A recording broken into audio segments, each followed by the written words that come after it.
అలానే ఇప్పుడు ఈ ప్రొటెస్ట్ టైంలో మనం చూస్తే ప్రతిపక్షాలు కూడా వీళ్ళకి సంఘీభావం ప్రకటించాయి. ఈవెన్ మనం రాహుల్ గాంధీ కూడా మోదీ హౌస్‌ని చుట్టుముట్టడం ఇవన్నీ కూడా చూసాం. అయితే ఇప్పుడు వీళ్ళు విన్ అయ్యారు కాబట్టి ఇన్ ఫ్యూచర్‌లో సీజేపీ ప్రతిపక్షాలను ఎంతవరకు ఇన్‌ఫ్లుయెన్స్ చేసే అవకాశం ఉంటుందనుకోవచ్చు సార్?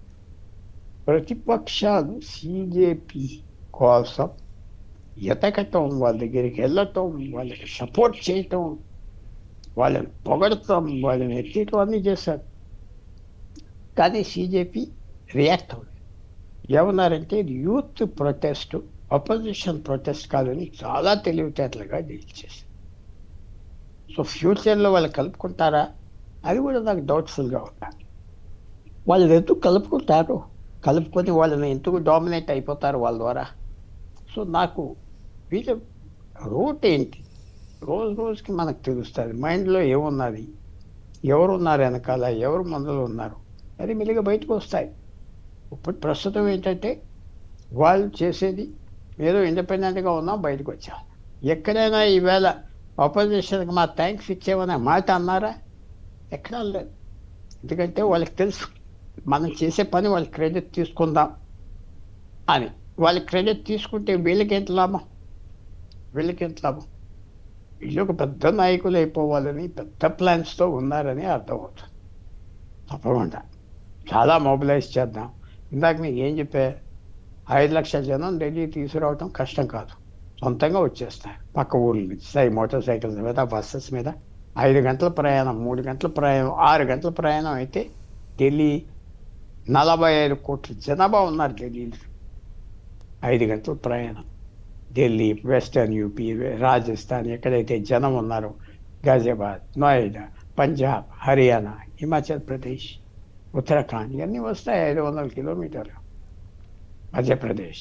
సో ఇవన్నీ అందరికి తెలిసిన విషయం. జనం వస్తారు, కానీ ఎక్కడికి వెళ్తుంది, వీళ్ళకి ఎంత పాపులారిటీ వస్తుంది, వీళ్ళు మాస్ లీడర్స్గా తయారవ్వగలరా? ప్రెషర్ గ్రూప్స్గా ఉండిపోతారు. కేజ్రీవాల్ మాస్ లీడర్గా ఎలా తయారవ్వాడంటే ఢిల్లీకి రిస్ట్రిక్ట్ అవ్వాడు. బీజేపీ కాంగ్రెస్ పార్టీ అప్పటికి వాళ్ళ 70 సంవత్సరాలు బట్టి వాళ్ళిద్దరే ఏదో రూపాల్లో డామినేట్ చేస్తున్నారు. మన చెన్నైలో ఎలాగొంది, ఏడీఎంకే మీద డిఎంకే మీద విరక్తి వచ్చింది. 65 సంవత్సరాలు బట్టి వాళ్ళే ఇంకో పార్టీకి వెళ్ళారు. అలాగప్పుడు కేజ్రీవాల్కి ఛాన్స్ ఇచ్చారు, కాంగ్రెస్ అండ్ బీజేపీ అయినా. ఆ స్థితి దేశవ్యాప్తంగా ఎక్కడొస్తుంది? వీళ్ళకన్నా మోసే బరువు ఉన్నదా? అయినా చూడాలి నెక్స్ట్ స్టెప్ ఏంటి వీళ్ళు చేయబోయి, అది మనకి ఇండికేషన్ వచ్చేస్తుంది. సో ఇప్పుడు ఈ నిరసనలతో అంటే ఇన్ ఫ్యూచర్లో పాలసీ మేకింగ్ అనేది పార్లమెంట్లో కాకుండా ఇలా స్ట్రీట్స్లోనే జరుగుతుందని అనుకోవచ్చు? అస్సలు పార్లమెంట్లోనే జరుగుతుంది, అసెంబ్లీలోనే జరుగుతుంది. ఇది వన్ ఆఫ్. ఇక్కడ కూడా ఏమైంది, వాళ్ళు డిమాండ్ పెట్టారు, గవర్నమెంట్ చేయవలసిన పని చేశారు అంతే. ఇక్కడే కూర్చొని మేము పాలసీలు రాస్తామని తీసుకొచ్చేది జరగదు, కష్టం. ఈ సొసైటీలో ఈ సెటప్లో జరగటం కష్టం. అది అంత స్తోమత ఉండదు, అంత సోషల్ క్యాపిటల్ లేదు. కంట్రీ కూడా అది అడ్మిట్ చేయదు. ఇవి ఉన్న సిస్టమ్ అని పాస్ చేసుకోరు. ఎవరో సీట్స్ మీద కూర్చొని అక్కడే అన్ని చేసేస్తామనే పరిస్థితి రాదు.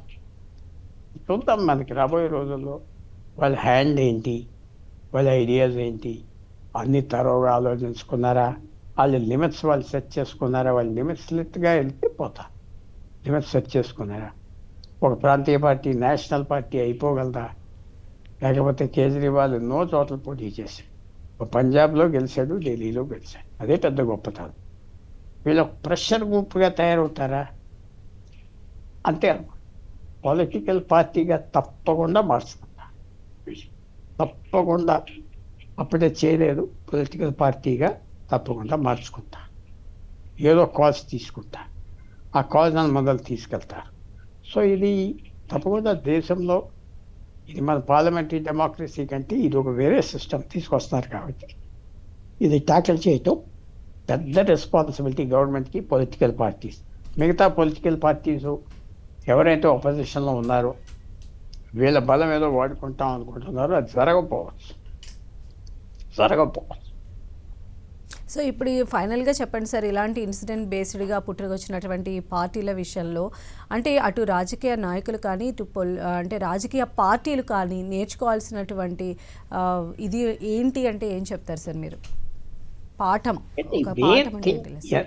ఇవన్నీ ఎక్కడ వస్తున్నాయంటే రాజకీయ పార్టీలు ఫ్యామిలీ పార్టీలు. రాజకీయ పార్టీలు ఎవరైనా వెళ్ళి జాయిన్ అవుతే రాణిస్తారు. రాజకీయ పార్టీ ఒక ధర్నా పిలిస్తే బయట జనం వస్తే కుర్చీ వేస్తారా, కూర్చోబెడతారా? వాళ్ళకి ప్లేస్ ఇవ్వరు కదా. అంతా వాళ్ళు ఆల్రెడీ రిస్ట్రిక్టెడ్గా ఉంటాయి. ఓపెన్గా రానివ్వరు ఎవరు. ఓపెన్ ఎంట్రీ లేదు రాజకీయ పార్టీ. ఓపెన్ ఎంట్రీ లేదు కాబట్టి ఇలాంటివి పెడతారు. ఇలాంటివి పెడితే ఓపెన్ హౌస్, మీరు జంతర్ మంతర్లు వెళ్ళి కూర్చుని మీరే నాయకులు. మీరు ఎక్కడో హైదరాబాద్లో కూర్చుని ఒక 100 మంది క్యాండిడేట్ రైట్ చేసి మేము CJPని సపోర్ట్ చేస్తామంటే మీరే నాయకురాలు.